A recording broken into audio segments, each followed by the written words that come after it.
కోదాడ, హుజూర్ నగర్, పాలేరు నియోజకవర్గాలలో ఉన్న డీజే యజమానులు కోదాడ పట్టణంలో నిరసన ర్యాలీ చేపట్టారు. ఈ సందర్భంగా కోదాడ డివిజన్ అధ్యక్షుడు అనంతు లింగస్వామి మాట్లాడుతూ సుప్రీంకోర్టు ఇచ్చిన ఆదేశాల మేరకు తెలంగాణ రాష్ట్రంలో డీజేలు నిషేధించడం పట్ల ఆవేదన వ్యక్తం చేశారు. దేశంలో ఎక్కడా లేని విధంగా తెలంగాణ రాష్ట్రంలోనే డీజేలను నిషేధించడాన్ని తీవ్రంగా ఖండిస్తూ కోదాడ ఎమ్మెల్యే ఉత్తమ్ పద్మావతి రెడ్డికి వినతి పత్రం అందించారు. వెళ్తుండగా కోదాడ పోలీసులు అడ్డుకోవడం చాలా బాధాకరమని తెలిపారు.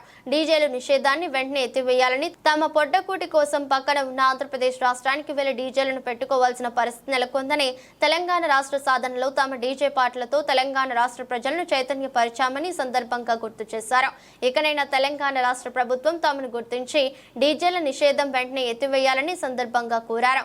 ఈ కార్యక్రమంలో గౌరవ అధ్యక్షులు వేణు, ఓంసీను, ఉపాధ్యక్షులు వజీర్, కోశాధికారి బంగారం, తులసు, కార్యదర్శి పండు మరియు 300 మంది డీజే యూనియన్ సభ్యులు పాల్గొన్నారు.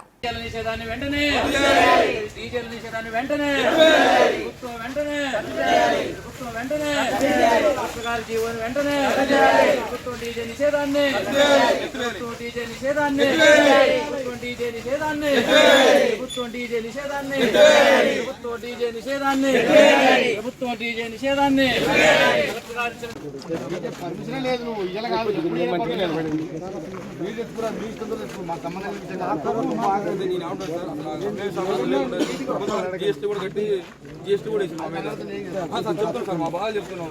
ఒక 200 కుటుంబాలు వస్తున్నారు.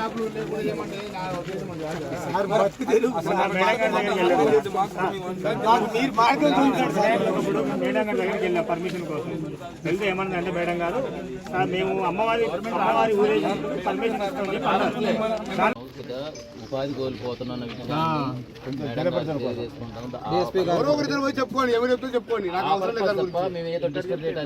ఇంతమంది జారీ కానికే లేదు, లేదు. ఇద్దరు పోయి ఇచ్చుకోండి. ఆదివారికి ఇస్తారా, మున్సిపల్ కమిషనర్ లేకపోతే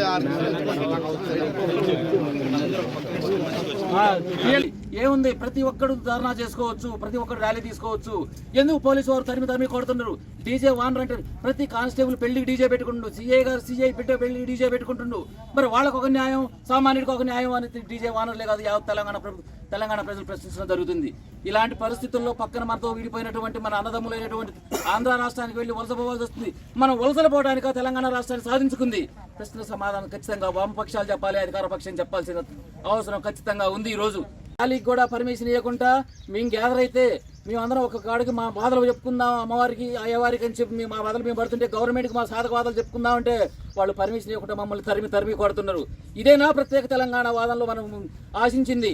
ఇదేనా మన తెలంగాణ రాష్ట్రం కోసం మనం చేసిన పోరాట ఫలితం ఏంది?